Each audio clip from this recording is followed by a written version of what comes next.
Bien.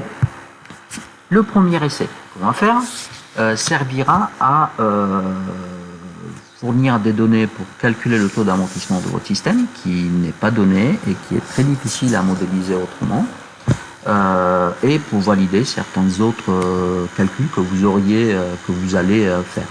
Donc je vous rappelle que le seul élément qu'on vous donne, c'est la masse de votre système, 22,3 kg. Pour les raideurs des lames, on vous laisse les calculer. Donc vous avez ici une lame qui a une épaisseur de 5,6 mm, une largeur donc de 25 mm, et vous avez une longueur de la lame de 150 mm entre le bas, la fixation sur le marbre, et votre axe qui est situé ici.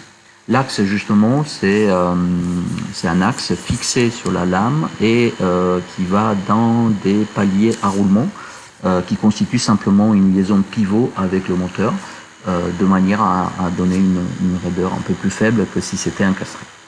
Donc je vous laisse calculer la raideur avec quelques formules simples de RDM. Et une fois que vous avez la raideur, vous avez la masse, vous savez qu'il y a un élément important à calculer que vous pouvez valider avec l'essai suivant. Donc l'essai suivant, c'est simplement un impact. On a vu donc un ED que pour calculer le taux d'amortissement, un des essais qu'on peut faire, c'est de taper sur le système, le laisser vibrer librement par la suite et exploiter les données que vous voyez à l'écran. Alors, j'ai arrêté au moment où la décroissance elle est plutôt correcte de votre système. La fenêtre me permet de calculer ce qu'il faut.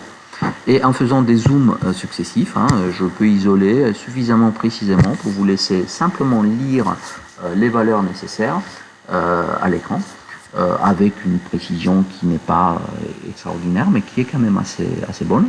Vous allez noter les valeurs nécessaires et vous calculez le taux d'amortissement et éventuellement autre chose qui peut être important dans vos calculs. À vous de jouer. Bon courage.